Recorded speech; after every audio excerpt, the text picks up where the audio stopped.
Bienvenue dans les récits extraordinaires de Pierre Bellemare. Un podcast issu des archives d'Europe 1. Le soir de Noël, dans tous les pays de tradition chrétienne, la famille se resserre autour du foyer. On essaie d'oublier les problèmes quotidiens, les tracas, les inquiétudes, les dissensions, parfois même les drames.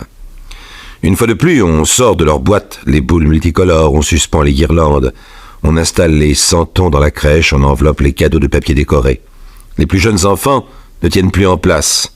Que trouveront-ils demain devant la cheminée? On ouvre les huîtres, on met le vin blanc à rafraîchir, la joie se lit sur tous les visages.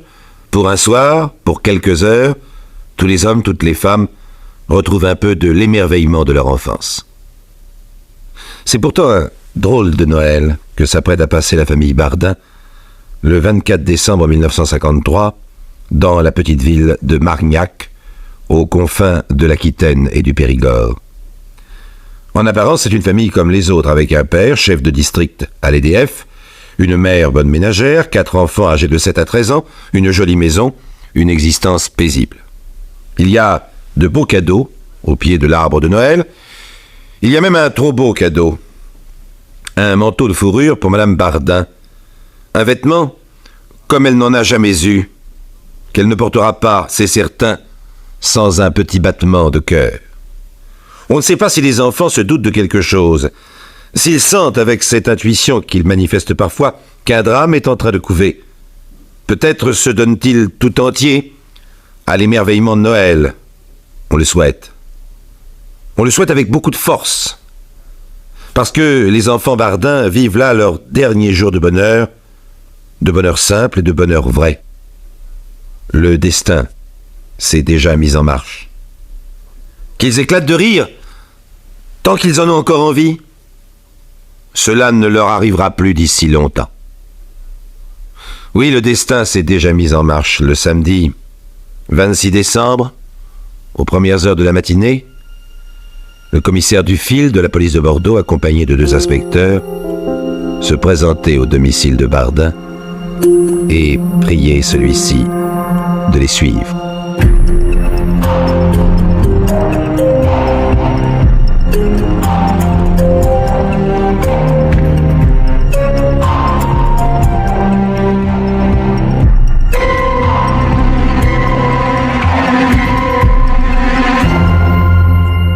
Raymond Bardin a débuté dans la vie quelques années avant la Deuxième Guerre mondiale comme chauffeur à l'énergie électrique du Sud-Ouest.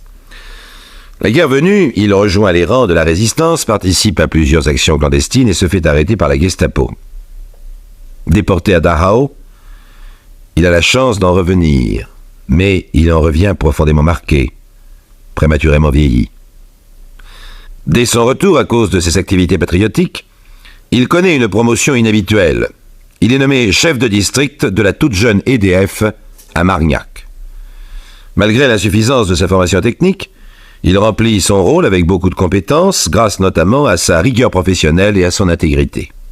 C'est un homme tranquille, au visage déjà lourd, au regard insistant, aux lèvres plutôt épaisses. Ses supérieurs l'apprécient. Il assure une existence aisée à sa femme et à ses 4 enfants, on pense de lui qu'il a réussi, et tout le monde trouve cela juste et naturel. Et pourtant, ce citoyen, apparemment sans histoire, mène depuis quelques mois une double vie. Et oui, on s'imagine volontiers que seuls les aventuriers ou les personnages de romans jouent leur existence sur plusieurs tableaux, présentent plusieurs visages, dédoublent leur emploi du temps, pas du tout. Les hommes les plus ordinaires, ceux que l'on ne remarque jamais, connaissent eux aussi bien souvent l'ivresse et l'angoisse d'une vie multipliée. Raymond Bardin n'a pourtant rien d'un coureur de jupons. Lucienne, c'est probablement sa première aventure. Il était forcé d'en sortir meurtri, blessé, bouleversé. Leur première rencontre a eu lieu le 6 août précédent, au hasard de la route, juste comme cela se passe au cinéma. Pour un peu, on n'arriverait pas à y croire. Bardin revenait en voiture vers Margnac, il était 12h30, et il se dit soudain qu'il arrivera trop tard chez lui pour déjeuner, et décide de faire halte au premier restaurant venu. Devant lui s'arrête une autre voiture, d'où descendent 3 dames. Il en connaît une, Marguerite Pascal, la femme d'un de ses collègues de l'EDF. On se salue, on se présente. Raymond Bardin, Madame Fellman. Lucienne Kléber. On décide de déjeuner ensemble. Lucienne Kléber vient de Paris, elle a 31 ans, c'est une ravissante jeune femme rousse avec un visage finement dessiné. Elle est élégante, coquette, provocante même à l'occasion. Bardin est ébloui. Il n'avait jamais rencontré une telle femme dans sa vie. Les environs de Margnac en sont naturellement dépourvus. Il n'y a guère qu'au cinéma ou dans les magazines qu'il a pu en voir. Et voici que soudain le film est devenu réalité. Alors Bardin s'informe discrètement. Lucienne vit seule, ou plutôt sans mari, puisqu'elle élève avec l'aide de sa mère une fillette de 10 ans. Elle mène une vie apparemment très sage. Pourtant, elle n'a pas peur des hommes, c'est évident. Elle considère Bardin avec un regard malicieux. Mais il est rigolo, ce petit homme. Est-ce que ça vaudrait la peine de s'en amuser quelque temps? En tout cas, cela vaut certainement la peine d'essayer. Et toujours est-il que l'on se téléphone, que l'on se revoit, que des rendez-vous s'organisent, et que Raymond Bardin se jette dans la plus belle aventure de sa vie.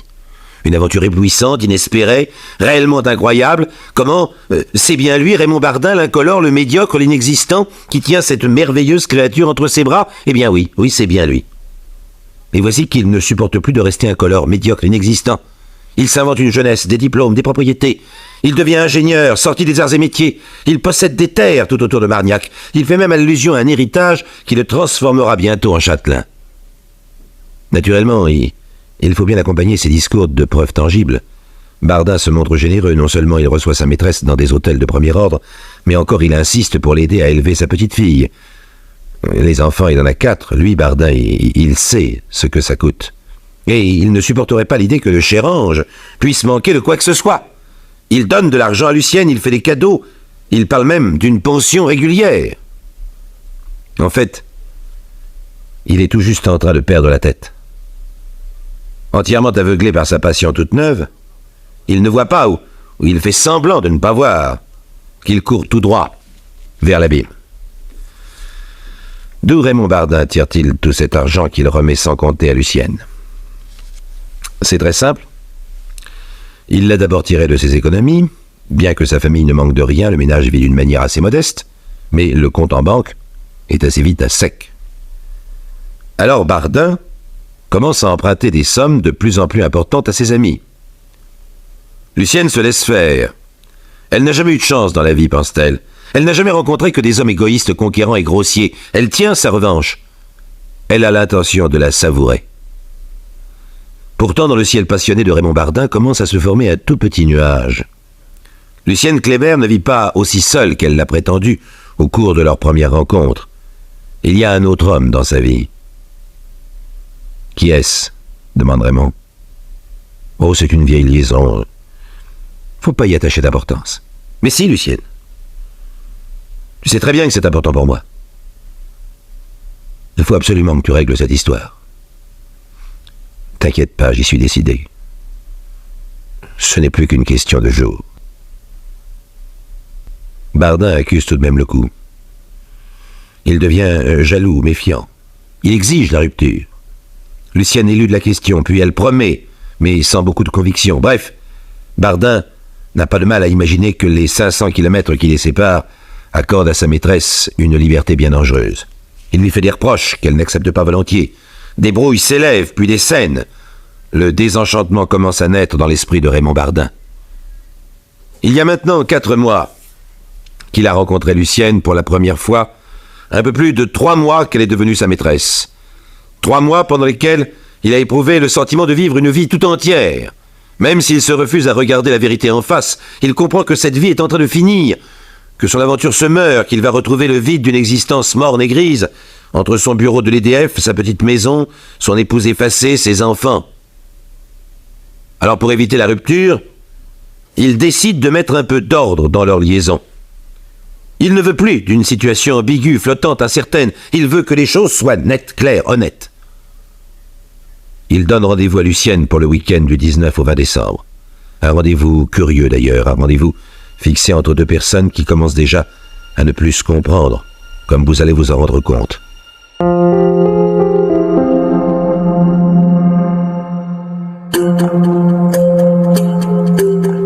À quoi pense-t-il, le chef de district Raymond Bardin, employé modèle et père de famille, à quoi pense-t-il ce samedi 19 décembre 1953, tandis qu'il roule de Bordeaux à Paris pour y rejoindre sa maîtresse, l'ensorcelante Lucienne Kléber?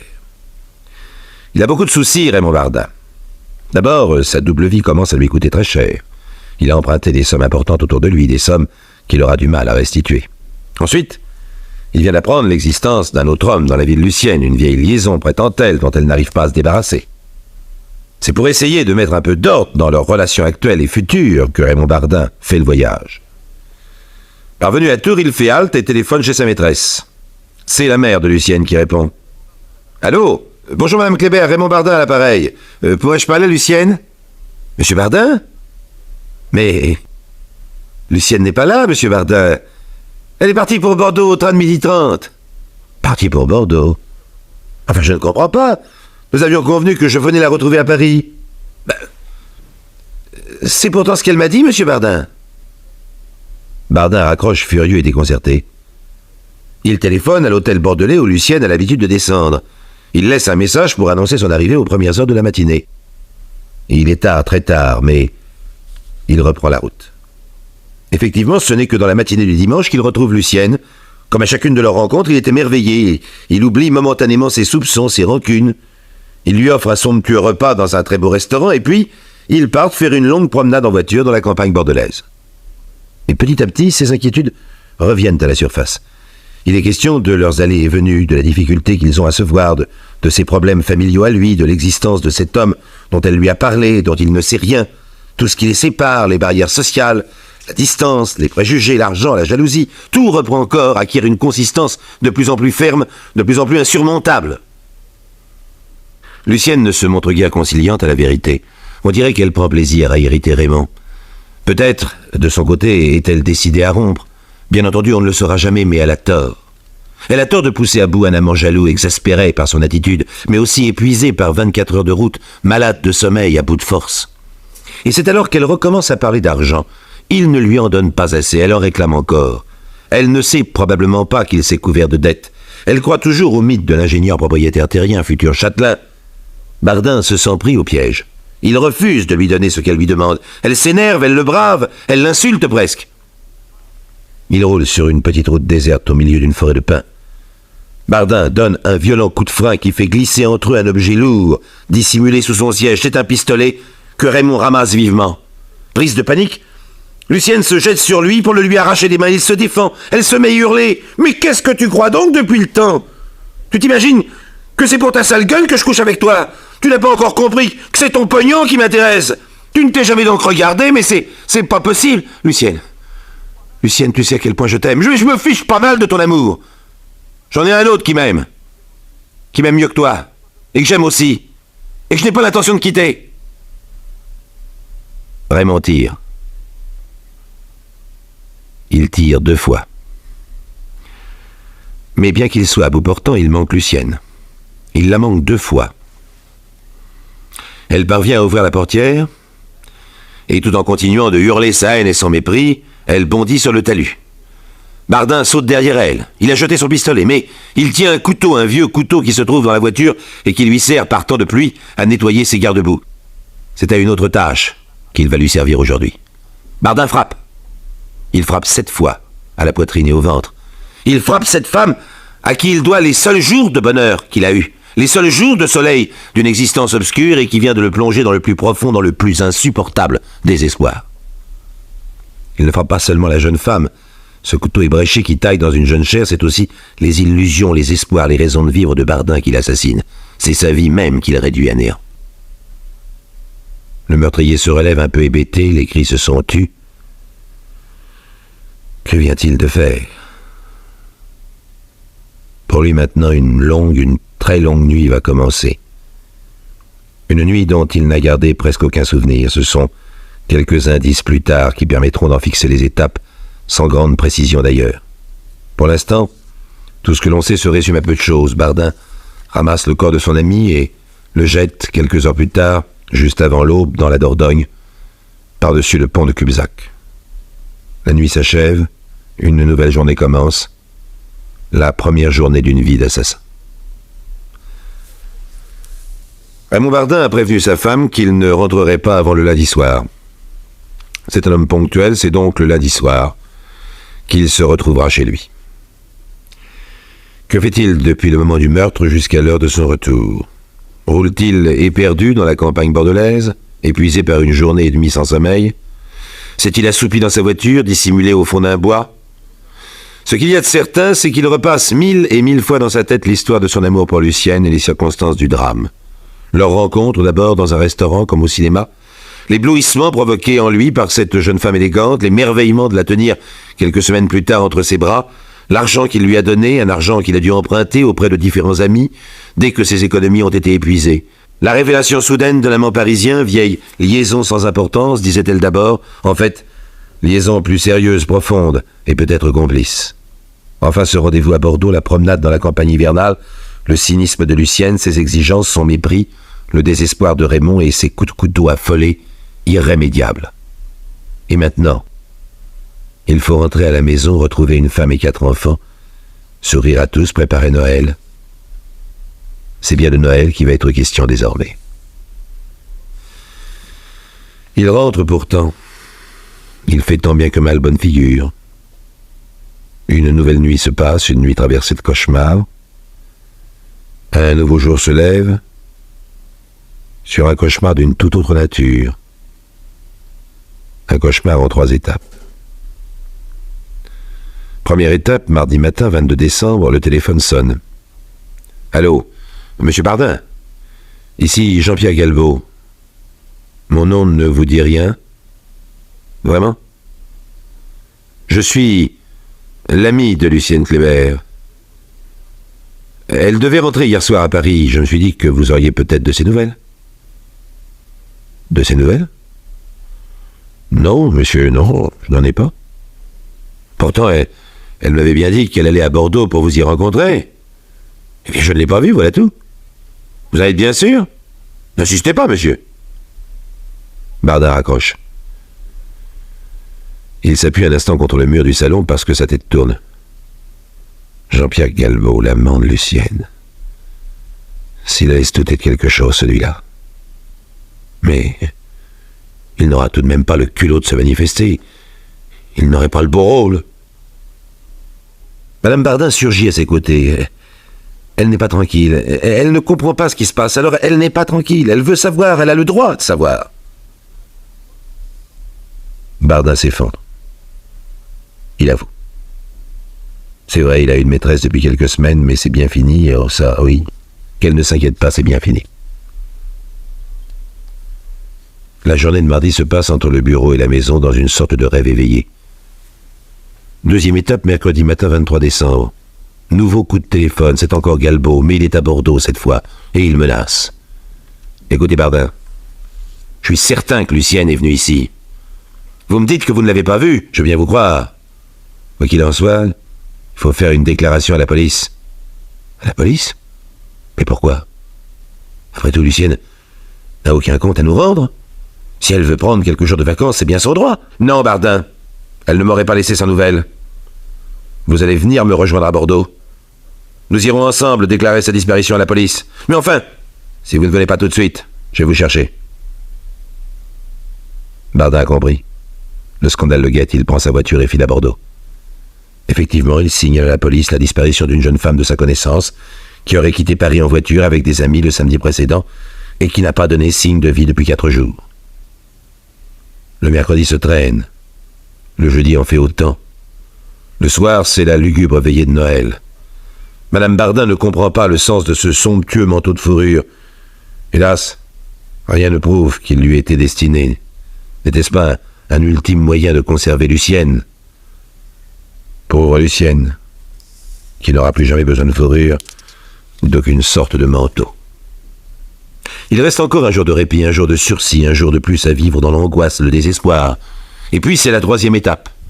Le matin fatal où le commissaire Dufil vient chercher Raymond Bardin à son domicile.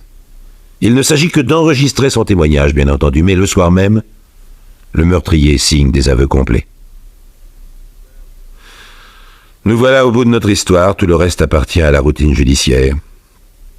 Tout au plus pourrait-on se poser une question. Comment la police en est-elle venue si vite à soupçonner Raymond Bardin alors que sa liaison était conduite avec une assez grande discrétion? La réponse est très simple. Jean-Pierre Galbaud.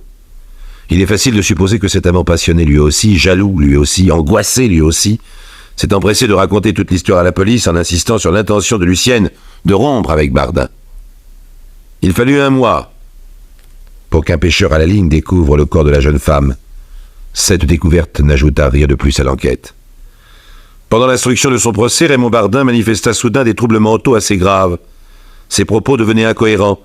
Il avait perdu la mémoire de tous ses actes. On dut le transférer dans un hôpital psychiatrique. 1 an plus tard, Bardin se présentait devant la justice des hommes. Cette justice lui fut indulgente. Les jurés prirent en considération sa douceur habituelle, son intégrité, mais aussi les troubles provoqués par sa déportation et puis par une aventure au-dessus de ses forces. On le condamna à 4 ans de prison, juste pour la forme. Rien d'extraordinaire, penserez-vous, dans ce dossier? Je n'en suis pas aussi sûr que vous. Ce n'est pas tous les jours qu'un homme modeste, ponctuel, ordinaire, croise le chemin parfumé d'une femme fatale. Ce n'est pas tous les jours que la vie se met à ressembler à un scénario de cinéma. Et naturellement, comme au cinéma, cela se termine très mal.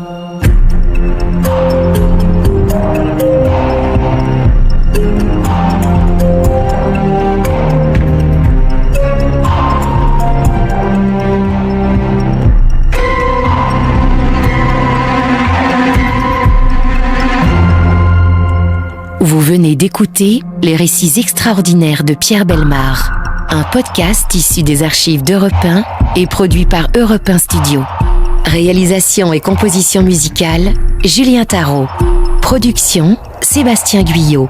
Direction artistique, Xavier Joly. Patrimoine sonore, Sylvaine Denis, Laetitia Casanova, Antoine Reclus. Remerciements à Roselyne Bellemare. Les récits extraordinaires sont disponibles sur le site et l'appli Europe 1. Écoutez aussi le prochain épisode en vous abonnant gratuitement sur votre plateforme d'écoute préférée. Bienvenue dans les récits extraordinaires de Pierre Bellemare. Un podcast issu des archives d'Europe 1. L'homme referme doucement la porte derrière lui, comme s'il ne voulait réveiller personne alentour. La petite rue Curtot, dans un quartier de Puteaux, est calme en ce printemps 1930. Une giboulée vient de nettoyer les pavés qui luisent sous le soleil blanc. L'homme sursaute. Quelque part, le clocher d'une église vient de sonner 2 coups. C'est l'heure tranquille de l'après-déjeuner. L'homme s'appelle Charles Bornet. Depuis bientôt 5 ans, il habite cet immeuble, eau et gaz à tous les étages, un petit appartement de 2 pièces. À l'entresol. Avec peut-être le fruit d'une longue habitude, il glisse sans bruit devant la loge de la concierge. Elle fait probablement la vaisselle, car il perçoit des bruits caractéristiques de plats entrechoqués. Une fois sur le trottoir, Charles Bornet s'écarte rapidement des maisons voisines, il presse le pas, car il a quelque chose à faire.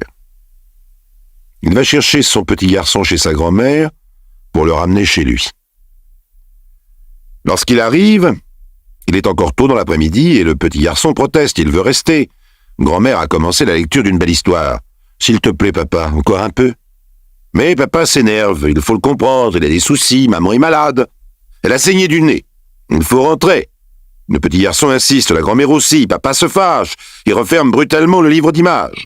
L'enfant pleure, s'accroche au livre, que son père essaie de lui arracher, qu'il arrache. Et en guise de claque, le bel album vient s'abattre sur la joue enfantine. Puis le père et le fils, l'un furieux, tirant l'autre, larmoyant, s'en retournent à la maison de Puteaux et la grand-mère stupéfaite les voit disparaître au coin de la rue. Sur le pas de la porte, son beau-fils lui a jeté au visage « Ne vous inquiétez pas, je retourne m'occuper de votre fille. Avec moi, elle sera bien soignée. » Maintenant, le père et l'enfant pénètrent dans l'appartement familial, sur la pointe des pieds. Il ne faut pas faire de bruit, dit le père. Maman dort dans la pièce à côté. La nuit venue, après un dîner silencieux, l'enfant bâille. Il faut aller se coucher. Maman dort toujours. Pour ne pas la déranger, ils vont s'étendre tous les deux côte à côte sur un lit de la pièce voisine. Bientôt, le petit garçon dort profondément. Alors, toujours doucement, le père se lève. D'une main, il cherche un oreiller, l'approche du visage de l'enfant, l'appuie brutalement, et de l'autre, l'étrangle en silence. L'enfant est petit et fragile. La chose se passe assez vite. Puis, l'homme le prend dans ses bras et se dirige vers l'autre pièce. Il ouvre la porte du pied et va déposer le petit corps inerte sur le lit où repose sa mère. Elle ne bouge pas. Son mari l'a étranglée 6 heures plus tôt. L'homme referme la porte toujours silencieux, il regagne son lit et s'endort.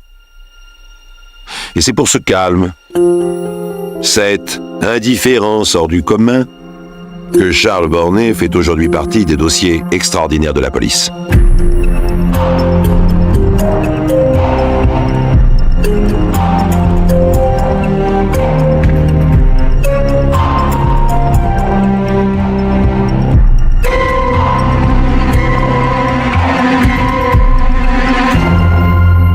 Monsieur Bornet est absent, mettez les lettres sous la porte. Le petit écriteau se balance gaiement à la porte du logement des Bornet. Les persiennes sont closes, la silhouette de Charles Bornet longe le trottoir au rythme d'un pas tranquille. Il est 9 heures du matin, c'est le premier lendemain de son crime.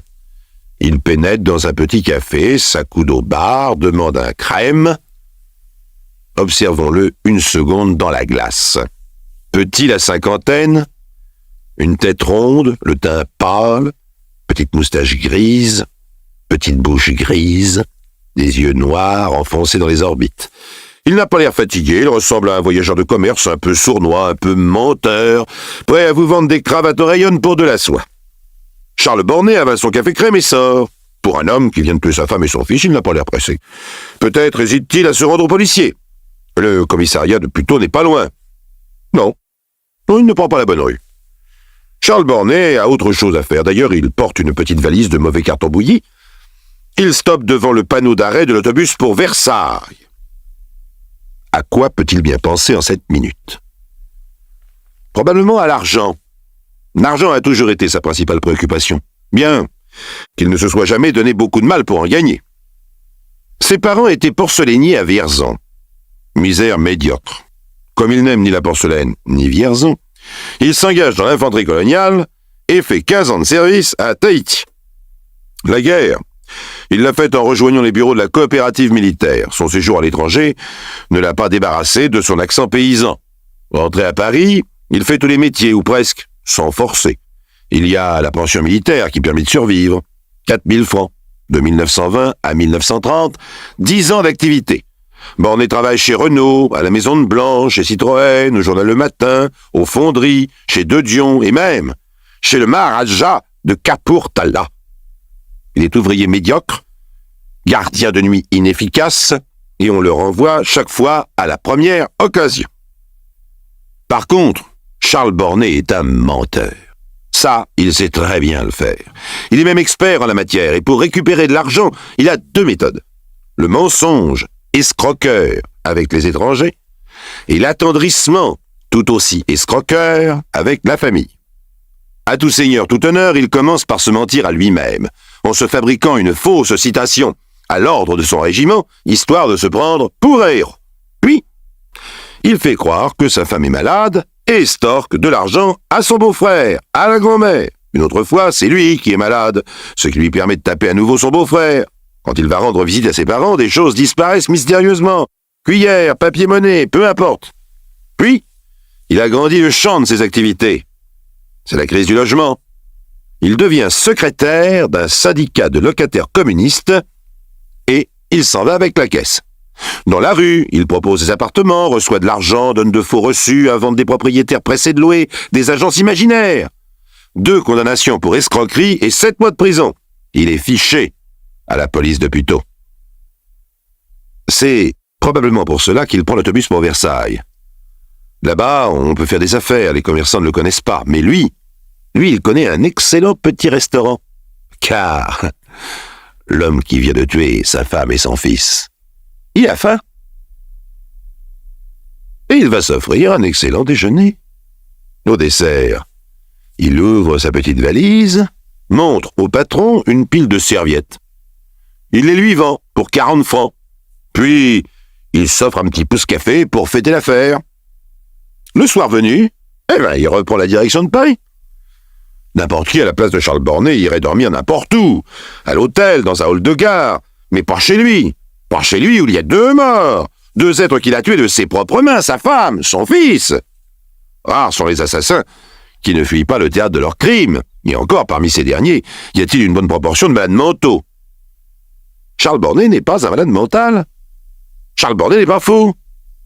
Ma voisine, qui le croise ce soir-là devant sa porte, n'imagine pas une seconde qu'elle dit bonsoir à un être exceptionnel. Il a l'air du mari qui rentre un peu tard chez lui, fatigué d'une journée active et laborieuse, d'un locataire sans couleur, d'un homme comme ils sont des milliers, des centaines de milliers en France. Et pourtant, avec une désinvolture et une indifférence effarante, alors que j'insiste sur ce point, il n'est ni inconscient, ni malade, ni irresponsable, ni contraint et forcé, ni rien, sinon lui-même. Charles Bornet rentre tranquillement se coucher dans la pièce voisine de celle où sont morts depuis 20 heures au moins sa femme et son fils. Durant toute cette journée d'ailleurs, il n'est apparu à quiconque que Charles Bornet avait un problème. Il n'a pas de problème. Il a vaqué à ses occupations, mangé, bu, fumé, parlé en toute quiétude. Et ce soir-là, il n'est qu'un homme qui rentre chez lui se coucher, sans plus. Mais si nous ne comprenons pas ce qui se passe dans la tête de cet homme après son crime, peut-être pourrions-nous mieux comprendre en nous penchant sur ce qui s'est passé avant le crime. S'il n'a pas peur, s'il ne se cache pas, s'il agit comme un fou alors qu'il ne l'est pas, peut-être y a-t-il, espérons-le, une explication.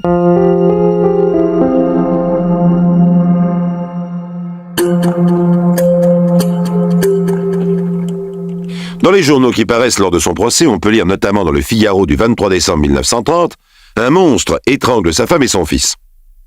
Charles Bornet serait donc un monstre. Parmi les nombreuses définitions du monstre, on trouve celle-ci: personne effrayante par son caractère, son comportement et sa méchanceté. Puis, lorsqu'il s'agit d'une chose bizarre et incohérente, formée de parties disparates. Bornet est-il une personne effrayante? Effrayant, il ne l'est pas, puisqu'il s'est marié.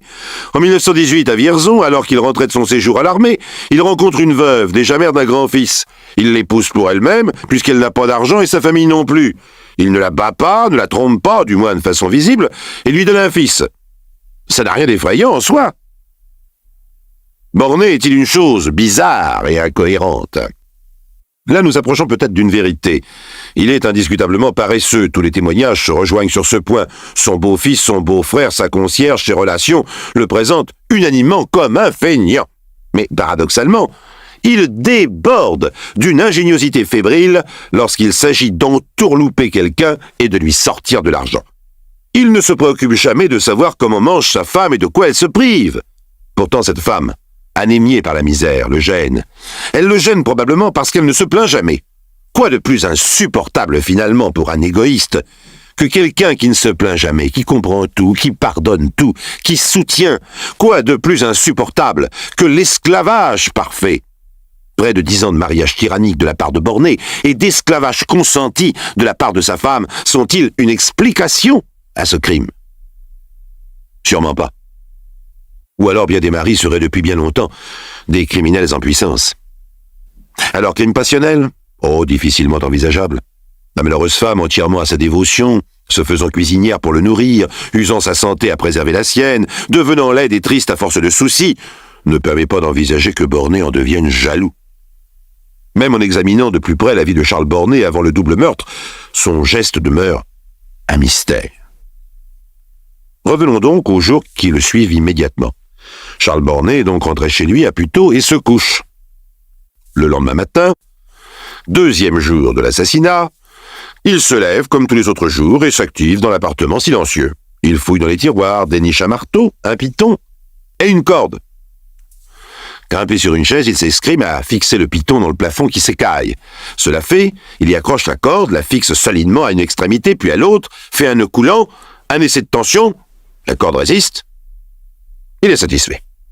Charles Bornet descend de la chaise, contemple son installation.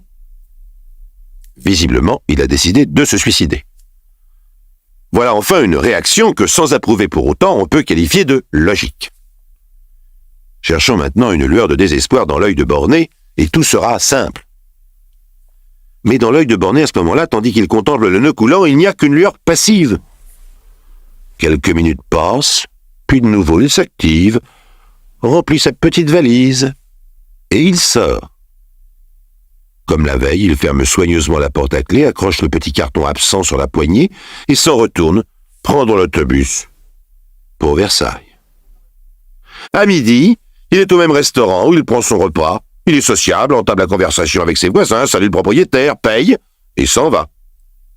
Il rend ensuite visite à un petit bar dont il connaît le gérant, s'y installe et entame un négoce. « Tenez, je viens d'acheter ça au mont-de-piété, dit-il, en extirpant de sa valise un couvre-lit. Je le vends à bon prix. » Et il le vend. Pendant ce temps, une vieille femme frappe à la porte de son appartement de Puteaux. C'est la grand-mère, inquiète de ne pas avoir de nouvelles de sa fille et de son petit-fils. On ne lui ouvre pas, bien entendu, et de toute façon, le petit écriteau sur la poignée se balance toujours.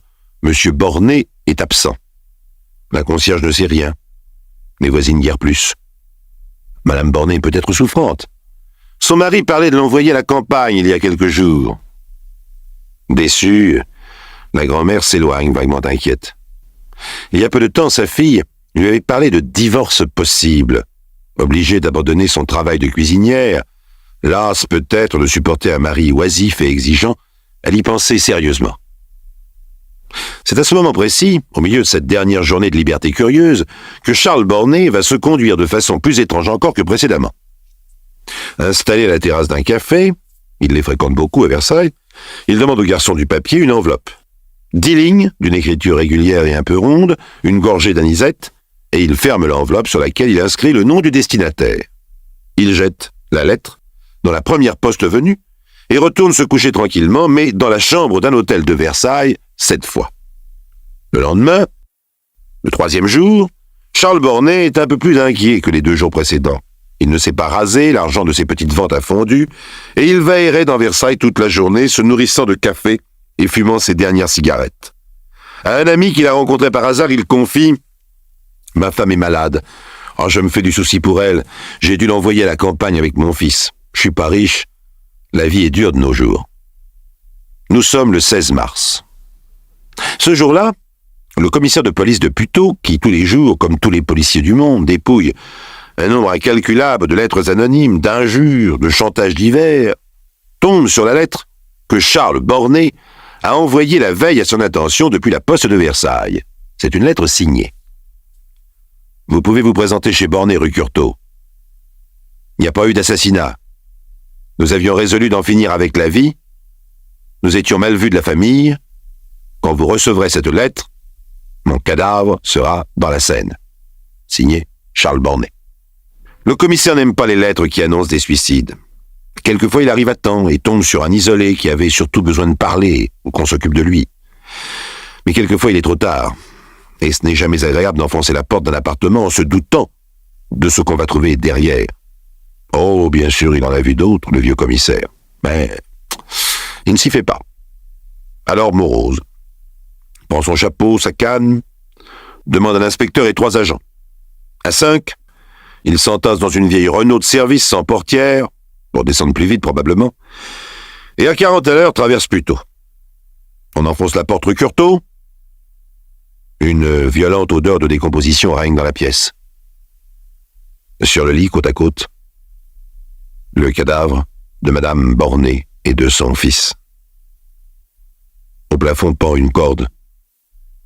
Mais, dans le nœud coulant, personne. Une fois terminées les formalités de routine, le commissaire regagne son bureau et demande à tous les commissariats de Paris et des alentours de lui signaler toute apparition de noyés non identifiés que la Seine pourrait charrier dans les jours qui viennent. Oh, il n'y croit pas beaucoup, mais ça aussi c'est la routine.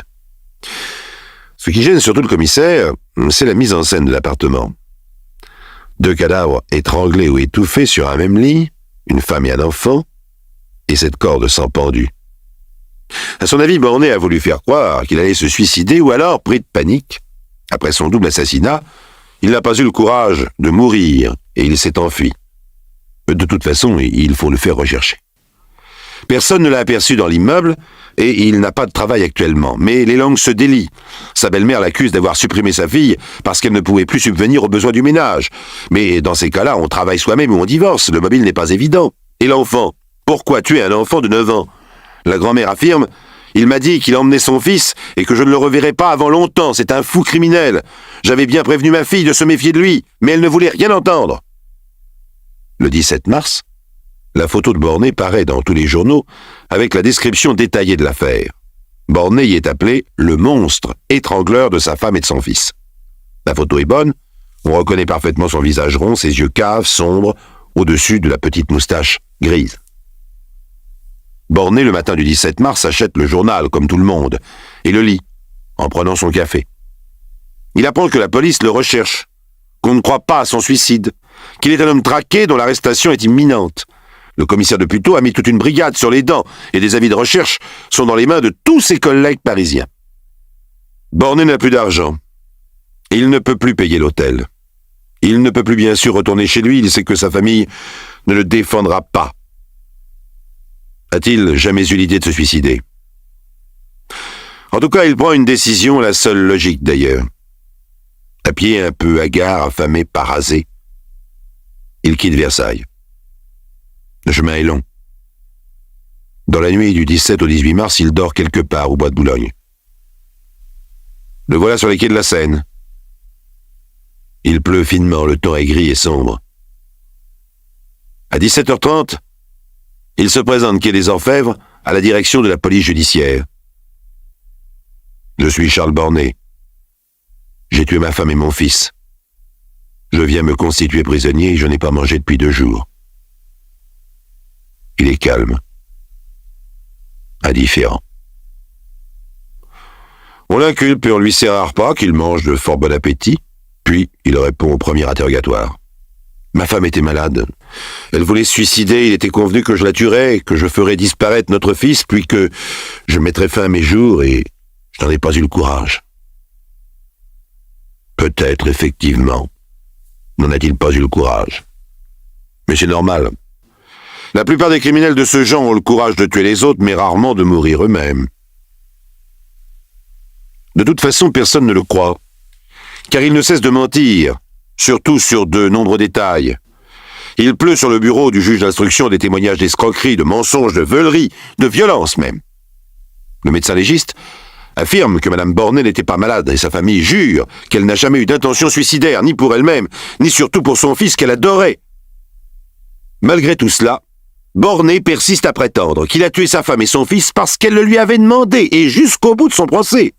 Il se tiendra à cette version qui n'a pourtant aucun sens. Or, son avocat se donne beaucoup de mal. Mais la cause est mauvaise, et Bornet, tranquillement assis dans son box, ricane à la moindre affirmation des témoins. Seul, quelques lettres saisies à son domicile et écrites à sa femme, de Fresnes, durant l'un des séjours qu'il y fit précédemment, pourraient peut-être accréditer la thèse de la maladie. Il écrit « Je connais ta maladie, je saurais te soigner et te faire oublier tes douleurs. » Mais l'enfant, quel péril menaçait son existence pour que son propre père l'étrangle? Bornet est-il un criminel ordinaire ou un fou? Le psychiatre qui l'a examiné le trouve au contraire parfaitement normal, parfaitement lucide, parfaitement responsable, et les jurés aussi, qui le condamnent, sans aucune hésitation, à la peine de mort.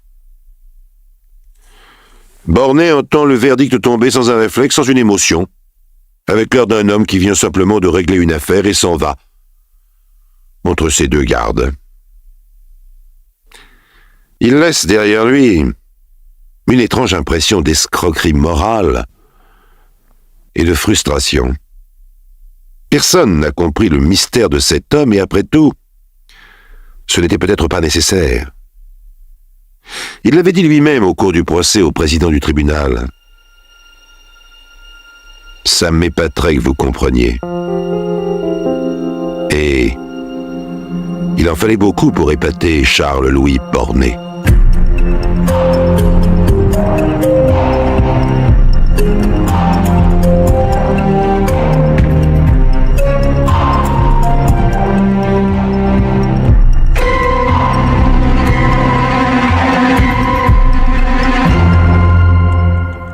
venez d'écouter Les récits extraordinaires de Pierre Bellemare, un podcast issu des archives d'Europe 1 et produit par Europe 1 Studio.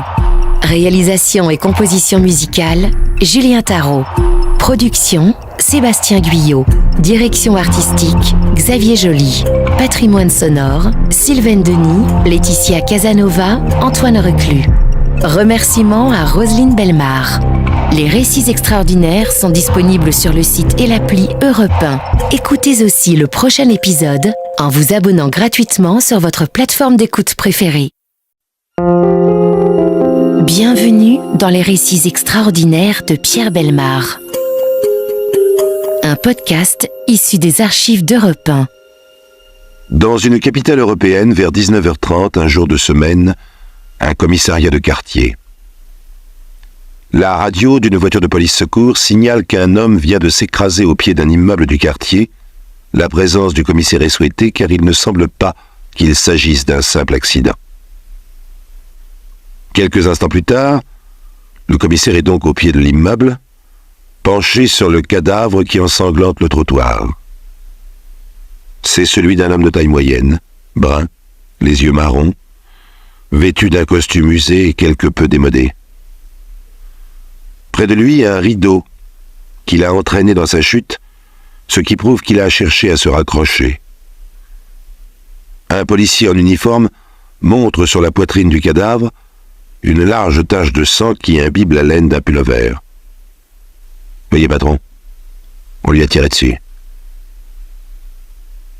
Comme un poisson blanc dans un bocal de verre, le gardien de l'immeuble, pâle et tremblant d'émotion, quelques secondes plus tard, regarde passer le commissaire. Sa bouche s'ouvre et se ferme derrière la vitre. N'oubliez pas ce personnage, bien qu'il ne joue aucun rôle actif dans cette histoire fantastique, il en est le symbole même, le symbole de l'indifférence stupide. « Vous voulez me dire quelque chose ?» demande le commissaire. « Oh non. Mais si, je vous ai vu parler. » Je disais... décidément. Décidément quoi ? Le monologue confus du gardien. Décidément, ces gens-là, c'était pas des gens comme tout le monde. Décidément, ça ne l'étonne pas que ça se termine aussi mal. Décidément, c'est toujours les mêmes qui font des scandales. Le commissaire l'interrompt. Vous connaissiez la victime ? Oui, connais cet homme. Nous l'appellerons Paul. 10e étage, 3e porte à droite. Au 10e étage, un policier en uniforme veille sur la 3e porte à droite, restée grande ouverte, par laquelle le commissaire entend parler le médecin et un inspecteur déjà sur les lieux. Lorsqu'il entre, il croise le médecin dans le minuscule couloir, qui lui dit simplement « Il y a une suite, commissaire. Une femme morte, c'est un suicide, et un gosse qui s'est tiré une balle dans le palais. On va le faire transporter, mais c'est un gros calibre. Il y a peu d'espoir. » Le petit appartement de 2 pièces est étrangement vide. Dans ce qu'on appelle le living room, une table, 3 chaises, un matelas sur le sol et un sac de couchage. Sur le mur, quelques photos encadrées, celles d'un enfant à des âges différents. D'abord bébé, dodu, petit garçon en première communion, adolescent maigre, souriant sur sa bicyclette. L'adolescent maigre, il est là, allongé sur la moquette, le visage inondé de sang. Il tient encore un revolver à la main. Il a dû tomber en arrière en versant une chaise après s'être tiré une balle dans le palais. La mère est dans la chambre, en pantalon et chemisier, pâle, rigide, sur le lit où elle s'est suicidée en absorbant sans doute une forte dose de barbiturique, comme en témoigne un verre et des tubes vides. C'est une blonde dont le visage disparaît dans le désordre des cheveux et des draps. Quel carnage, pense le commissaire. Évidemment, la fenêtre est ouverte, et il manque l'un des rideaux. Les rumeurs de la rue montent, indifférentes. Le commissaire se penche. Tout en bas, les 2 voitures de la police et l'ambulance qui vient d'arriver sont montées sur le trottoir pour ne pas trop gêner la circulation. Le cadavre du malheureux est encore visible au milieu du cercle de badauds maintenu par les policiers. Quelques instants plus tard, tandis que 2 brancardiers emmènent le jeune homme, le commissaire examine le revolver. C'est un vieux 7,65 qui doit dater de Mathusalem. Le chargeur est vide, toutes les balles ont été tirées. Encore un coup d'œil sur la malheureuse allongée sur son lit. Et puis le regard du commissaire balait la pièce. Dans un placard resté entrouvert, quelques vêtements sur des cintres. Et le coupable. Et oui. Pour un peu, l'enquête serait finie avant d'avoir commencé, car le responsable est là, dans le bas de ce placard, au milieu des chaussures, dans la serviette de simili-cuir où la malheureuse gardait ses documents d'état civil. Le responsable de ce carnage, c'est un papier imprimé, un simple papier, mais un papier comme le commissaire n'en a jamais vu. Un papier dingue, démesurément grotesque, et en même temps parfaitement logique. Il est à lui tout seul, la condamnation de tout raisonnement humain. Il est l'œuvre de la machine qui rend fou.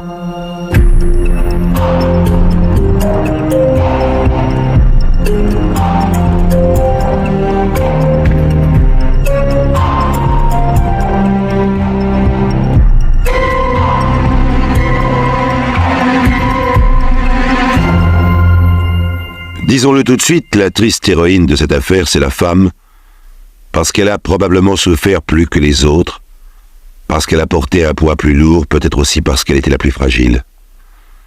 Inutile d'entrer dans des détails psychologiques, inutile de monter en épingle certains traits de caractère. Ce qui lui est arrivé aurait pu arriver à n'importe laquelle d'entre vous, mesdames, pour peu que vous soyez la femme un peu trop modeste, un peu trop dévouée d'un mari que vous aimeriez envers et contre tout. Tous deux déjà mariés, déjà père et mère d'un bébé de 18 mois, sont venus d'ailleurs. Ils sont venus d'un pays des bords de la Méditerranée, où ils étaient nés, où ils avaient vécu, mais où ils ne pouvaient plus vivre. Lui, que nous appelons Paul, bien qu'il soit sensible, actif et au fond pas mauvais bougre, en ressent une certaine amertume. Elle, que nous appellerons Jocelyne, ne rencontre à Paris aucune véritable compréhension. Elle parle mal le français, et malheureusement le parlera toujours non pas mal, mais avec un fort accent qui rend son audition pénible, d'où il résultera qu'elle sera toujours pour les autres une étrangère. En novembre 1956, il se loge dans une chambre de bonne humide et sans chauffage. La chambre fait à peu près 8 mètres carrés. Leur lit remplit toute la pièce et sert de siège durant les repas.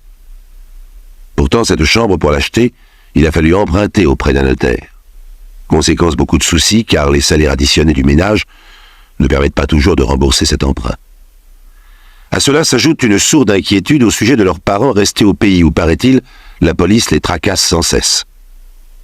Jocelyne et Paul et l'enfant vivent dans leur chambre de bonne environ 2 ans, au bout desquels la santé de Jocelyne et celle de sa petite famille en a pris un coup sérieux. On leur affecte alors un logement HLM, qui les oblige à des frais d'ameublement. Ils y passent 2 hivers d'une existence difficile. Le HLM est situé à 3 km d'une gare. Pour prendre le train, il faut guetter chaque matin par tous les temps et sans protection un autobus qui passe souvent complet. Elle travaille au nord-est de Paris, lui au sud-est, et leur fils dans une école de la banlieue. À ce régime affreux, pour une femme habituée au soleil et à la simplicité de la vie dans un pays méditerranéen, Jocelyne dépérit. La grippe et ses conséquences et sa fidèle compagne durant des années. Pas question de profiter d'un arrêt de travail médical. Elle et son mari ont besoin de consolider leur situation professionnelle. Et la machine qui rend fou, allez-vous me dire. Attendez, nous allons en parler de cette extraordinaire machine, mais la machine, c'est le jour J. Et il faut d'abord passer, avant le jour J, à l'épisode suivant. 2e épisode, le PMU. Oui, Paul se met à jouer au PMU. Il perd plusieurs fois et puis enfin gagne une somme assez coquette. À partir de ce jour, il va jouer régulièrement et de plus en plus. Sa femme est convaincue qu'il joue sérieusement, scientifiquement, puisqu'il gagne, et que leur situation s'améliore. Oh, ce n'est pas la gloire, mais enfin, ils parviennent à se loger dans un petit appartement de 2 pièces, où il y a un cabinet de toilette de 3 mètres carrés. Il paie un bail de 15 000 nouveaux francs et en dépense 15 000 autres pour le rendre habitable. Le loyer est de 200 francs par mois. Cela leur donne droit à la contemplation quotidienne d'un poisson blanc dans un bocal, le gardien de l'immeuble, dont nous reparlerons. Dire que Jocelyne est heureuse, ce serait beaucoup, car la situation de son mari oblige celui-ci à voyager énormément. Elle s'aperçoit ensuite que ses voyages ne sont pas tous professionnels, qu'il a des aventures. Enfin, que sa vie devient quasiment double. Une vie avec elle, une autre secrète en dehors d'elle. Bon, bien sûr, elle proteste, elle menace, mais elle reste parce qu'elle l'aime et puis que lui revient toujours, sans doute, parce qu'il l'aime aussi. Et puis il y a quand même quelques bons moments. Par exemple, Paul emmène 2 fois l'an Jocelyne, qui n'avait jamais pris de vacances de toute sa vie, faire des séjours d'1 ou 2 semaines dans un hôtel de la Côte d'Azur. Mais encore une fois, chers amis, et ce détail est très important, la vie de Jocelyne reste très modeste. Et Jocelyne reste très lucide. Elle pense que la chance ne durera pas. Et chaque fois que son mari gagne une somme au PMU, elle conserve soigneusement le justificatif pour être en règle avec le percepteur.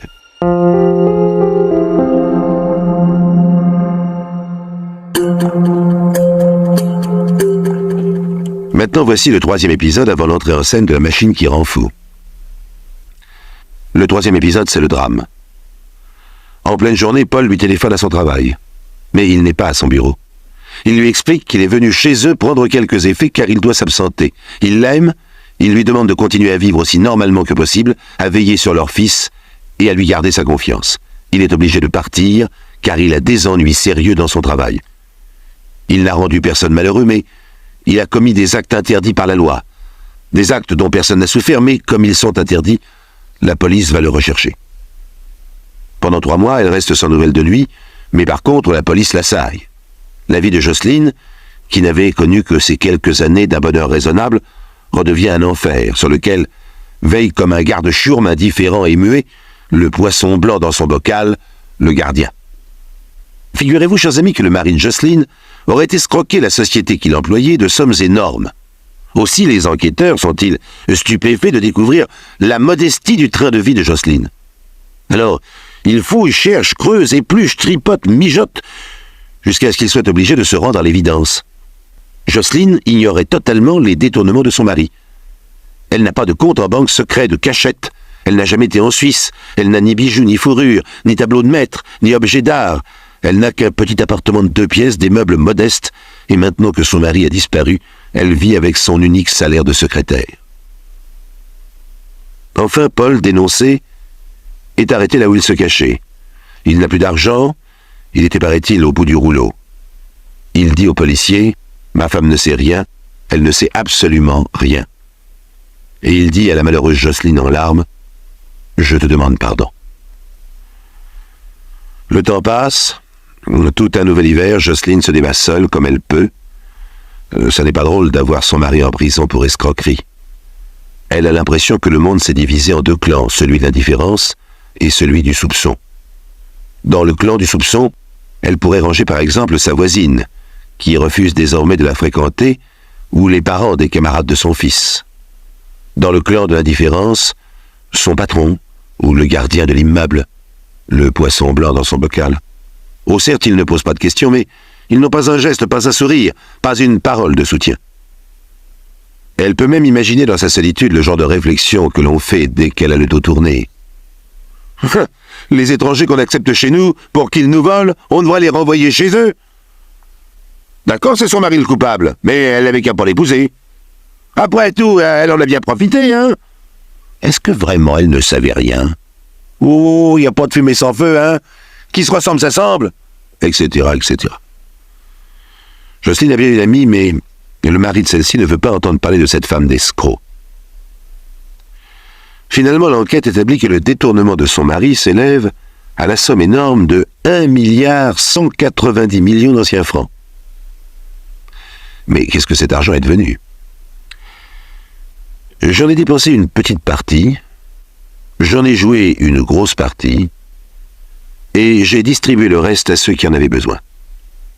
Telle est la réponse du mari de Jocelyne. Comme on ne découvre aucune dissimulation, aucun investissement, les policiers sont tout près de le croire et lui demandent des noms. Je ne peux pas vous donner le nom de ceux qui ont reçu de l'argent. Pour eux, ce serait une catastrophe qu'ils n'ont pas méritée. Ils devraient le rendre. Et ils l'ont sans doute déjà dépensé. Ah oui, mais cela permettrait de dédommager en partie vos victimes. Paul a une curieuse réponse. Mes victimes? Mes victimes. Mais qui sont mes victimes? Qui a souffert de mes détournements? Mes détournements ont duré des années. Pendant des années, la société que j'ai escroquée a fait des bénéfices que tout le monde trouvait satisfaisants. Par 2 fois, des sociétés fiduciaires sont venues examiner les comptes. Elles ont trouvé la situation normale. Je n'ai donc fait que ponctionner des super bénéfices, des profits inutiles exagérés, pour les redistribuer à ceux qui en avaient besoin. Bon, bien sûr, on peut approuver ou désapprouver cette façon très personnelle d'envisager les choses. Vous pouvez croire ou ne pas croire que Paul a distribué une partie de cet argent. Mais il y a une chose qu'il faut admettre, c'est que Jocelyne n'est pour rien dans toute cette affaire. Elle continue à n'être qu'une femme en mauvaise santé, une secrétaire joignant difficilement les deux bouts, cachée dans un petit appartement dans un quartier devenu trop cher pour elle. Elle assume la tâche difficile de maintenir une image objective du père dans l'esprit de son fils, en qui a disparu toute gaieté, et de le convaincre de poursuivre tant bien que mal ses études. Quand le procès a lieu, elle va devoir y assister, témoigner, être retournée sur le grill par l'accusation ou la défense, photographiée comme une vedette douteuse pour se retrouver seule le soir avec un fils malheureux devant une boîte de sardines. Après avoir entrevu dans le hall de l'immeuble le poisson blanc dans son bocal, le gardien qui ne se posera jamais la moindre question au sujet de cette femme seule et malheureuse, et qui ne la salue même pas. Plusieurs fois, elle craque et subit des dépressions nerveuses, on la comprend. Ces incidents deviennent de plus en plus fréquents, alors qu'approche le jour où la machine qui rend fou va entrer en action. 4e épisode, le procès de Paul a lieu. La partie civile s'exclame « Vous avez devant vous un fripon astucieux qui est certainement passé en Suisse pour y déposer en lieu sûr un énorme bas de laine. » Le substitut croit plutôt avoir affaire à un joueur entre les mains duquel l'argent a flambé. Les défenseurs s'efforcent de prouver que Paul personnalise la bonté, l'abnégation, le dévouement aux déshérités. Si l'acte est grave, déclare-t-il, nobles sont les mobiles. Paul bénéficie de l'indulgence du tribunal. Condamné à 5 ans, il quitte la salle d'audience pour la prison et Jocelyne, toujours seule, rentre chez elle. Elle passe devant le poisson blanc dans son bocal, qui ne sait rien, ne veut rien savoir, ne veut rien entendre, ne rien dire. Elle se couche, seule, et pleure. Elle a raison de pleurer, elle pleure d'avance. Elle n'aura pas le temps de pleurer pour tout le mal qu'on va lui faire, car la machine qui rend fou va entrer en action. Ou c'est peut-être un beau matin, un joli et frais matin, du fond de son bureau poussiéreux, un fonctionnaire des finances actif et vigilant s'empare du dossier de Jocelyne. Il y a toutes sortes de jouissances, sexuelles, gastronomiques, artistiques et professionnelles. Ah, comme c'est bon de faire du beau travail, comme c'est jouissif de trouver ce que cet honorable fonctionnaire découvre ce jour-là dans le dossier de Jocelyne. D'un geste large, à moins qu'il soit automatique, il saisit un imprimé et écrit. Est-ce qu'il écrit avec une joie sadique ou machinalement? Le résultat est rigoureusement le même. Il fait savoir à Jocelyne que les sommes détournées par son mari sont considérées par la Direction générale des impôts comme bénéfices. Son mari étant dans l'impossibilité de payer, elle est priée, puisqu'épouse sous le régime de la communauté, d'avoir à verser la somme de 9 464 955 nouveaux francs. Bref, Jocelyne, qui gagne un petit salaire de secrétaire, doit 1 milliard ancien au fisc. Inutile de vous dire, chers amis, qu'autour d'elle, tout le monde rigole. C'est idiot, c'est absurde. Mais après tout. Et là, le monstre laisse voir le bout de son oreille. Tout compte fait, c'est assez logique. Et que voulez-vous, ma pauvre Jocelyne? Il y a des lois, et bien évidemment, ces lois ne peuvent pas tout prévoir. Mais rassurez-vous, ça va s'arranger. Mais ça s'arrangera comment? On ne sait pas, mais ça s'arrangera. Cette fois, ça y est, l'indifférence s'installe. Le monstre s'est démasqué. Et en attendant que ça s'arrange, le monstre, selon le processus habituel, agit. Avertissement, rappel, commandement, 10% par-ci, 10% par-là, etc., etc. Le monstre met en branle la machine qui rend fou. Il faut dire que pour tout le monde, cela reste une blague de l'administration. Mais 10% sur 1 milliard, cela fait tout de même 100 millions. La première fois où Jocelyne a reçu un papier ainsi rédigé, total général de la somme restant due pour l'année, 9 464 955 francs, elle a haussé les épaules. Mais quand elle a reçu l'imprimé qui la prévenait qu'elle devait 100 millions de plus, elle a commencé à avoir peur. Peur de quoi? Mon Dieu, peur! Peur d'être condamnée toute sa vie au désespoir, à la misère, à la prison peut-être. Le visage de son avocat lui apparaît quelques instants entre deux piles de dossiers pour lui dire qu'il va s'en occuper. Qu'est-ce qu'il fait? Son boulot, en l'occurrence, pas grand-chose. Le patron de Jocelyne aussi promet de s'en occuper. Il a des relations, paraît-il. Peut-être va-t-il téléphoner, mais à qui? Pour demander quoi? Et en échange de quoi? En fait, quelques jours plus tard, le patron désolé lui met sous les yeux la lettre que lui a adressée le Trésor public, l'informant qu'il devra retenir 500 francs par mois sur le salaire de Jocelyne jusqu'à concurrence de 1,190 milliard d'anciens francs. Et la lettre est signée d'une belle écriture nette et ferme, bien qu'inlisible évidemment. Jocelyne a depuis longtemps cessé d'être amusée. Pour elle, ce n'est plus un gag. Sans rire, elle a fait le calcul. Sans les intérêts, il lui faudrait 1700 ans pour payer. Avec les intérêts, elle ne pourrait jamais payer. Elle devrait au contraire un peu plus chaque année. Quand on suit l'affaire de loin, quelques années plus tard, on a envie de crier « Mais attention! Attention! Vous allez la rendre folle, cette malheureuse! Ce n'est qu'une femme qui n'est déjà pas très solide et qui vient de vivre des moments affreux. Arrêtez cette plaisanterie, vous jouez avec le feu !» Mais la machine qui rend fou n'est pas sensible à ces détails. On ne lui a pas appris à tenir compte de ces détails. En 1974, Paul sort de prison. Il a 55 ans et bien entendu, en raison de son passé, il ne trouve pas de travail. Il faut croire que la thèse de la partie civile qu'il accusait d'avoir constitué un bas de laine en Suisse est fausse, puisqu'il n'a pas un sou. Et où va-t-il? Chez sa femme, bien sûr. Sa femme l'aime encore, c'est évident. Mais la situation devient vite intenable. Ils ne peuvent pas vivre à trois sur le salaire d'une femme en mauvaise santé. D'ailleurs, Jocelyne est vite épuisée, à bout de fatigue et de nerfs, entre son mari et son fils, qui s'est mis à le haïr. Jocelyne, toujours poursuivie par la machine qui rend fou, tente d'intervenir auprès du monstre. Elle rencontre des employés apitoyés. Évidemment, c'est idiot, disent-ils. Évidemment, c'est cruel, mais que faire? Qu'elles se mettent à leur place. C'est la loi, c'est la règle. Ils ne peuvent pas faire autrement que de l'appliquer. Ils sont là pour ça, c'est leur devoir. D'ailleurs, ils ne sont qu'un rouage. C'est pas eux qui commandent. Mais qui commande? Eh bien, il faudrait voir le ministre, ou le président de la République, ou bien encore alerter la presse, ou le tribunal administratif, peut-être le médiateur, ou le pape. Oh, le pape. Il a sans doute d'autres chats à fouetter, le pape. D'ailleurs, il n'y pourrait rien. En fait, c'est un psychiatre qu'il faudrait, un psychiatre pour soigner Jocelyne, parce que Jocelyne devient folle. C'est normal, on fait tout pour ça. Ce qui serait anormal, c'est que tout cela ne lui fasse ni chaud ni froid. Car elle a raison, Jocelyne. Si on lui dit qu'elle doit 1,2 milliard, c'est qu'elle les doit. Si elle ne les doit pas, ce n'est pas la peine de les lui demander. Et si elle les doit, sa vie est définitivement foutue et elle devient définitivement folle. C'est ça qui est logique.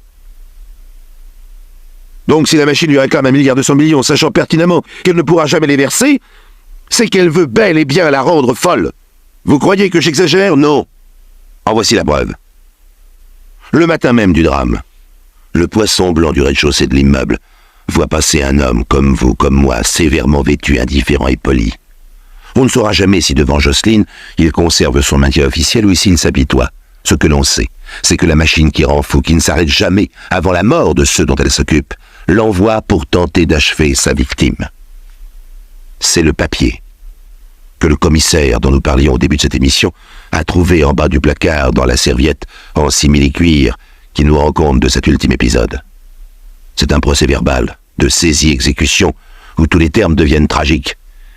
Il y est expliqué que maître Machin, huissier, s'étant présenté et n'ayant pas reçu le milliard escompté des mains de Jocelyne, a saisi, dans un logement en location au 10e étage droite, un téléviseur Machin avec sa table, un buffet bois en chêne, 3 portes, 3 tiroirs, un secrétaire d'Audane, 3 tiroirs. Le poisson blanc dans son bocal voit passer les meubles qu'emmènent 2 costauds hilars. Oh, évidemment, il ne lui viendrait pas à l'idée d'aller voir ce que devient la femme qui reste seule là-haut dans son appartement vide. On veut bien admettre qu'il y a dans la démarche du monstre une certaine logique, mais alors il faut admettre que la suite est tout aussi logique. Le matin même, Jocelyne se suicide. Au soir, son fils la trouve morte. Il prend un vieux revolver et attend le père, Le père, voyant sa femme morte, ouvre la fenêtre pour s'y jeter. Le fils ne lui laisse pas cette ultime décision et lui tire 5 balles. Et garde la dernière pour lui. Voilà pourquoi cet après-midi-là, le commissaire seul dans son bureau fait le point. La société victime des escroqueries s'est toujours très bien portée avant, pendant et après. Pourtant, les sommes détournées dépassaient le montant des bénéfices. De son côté, le monstre n'a rien perdu, au contraire. Il a été prouvé que 9 millions de nouveaux francs au moins ont été joués au PMU. Et chacun sait l'énorme part qui revient au monstre sur les enjeux. Même les frais de justice ont été payés. Bref, tout pourrait encore s'arranger pour tout le monde. Hélas, le monstre est trop malhonnête. Au dernier moment, il a voulu se rendre complice de l'escroquerie en prétendant toucher encore une part. Faites le compte, chers amis. L'escroquerie était d'1 milliard 100 et quelques millions. Et après en avoir touché plus de 500 millions, il en voulait encore plus de 900. Au total, plus que le montant de l'escroquerie. Bien sûr, c'était impossible, puisque Jocelyne ne fabrique pas les billets elle-même. C'était pour le monstre une partie perdue d'avance. Alors il n'a pas hésité à utiliser l'arme suprême, la machine qui rend fou, pour le plaisir, pour le sport, rien que pour le sport.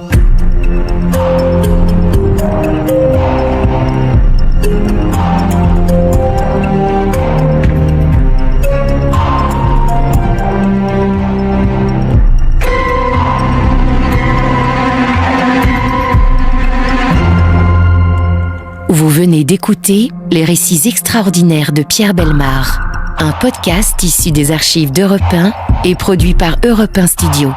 Réalisation et composition musicale, Julien Tarot. Production, Sébastien Guyot. Direction artistique, Xavier Joly. Patrimoine sonore, Sylvain Denis, Laetitia Casanova, Antoine Reclus. Remerciements à Roselyne Bellemare.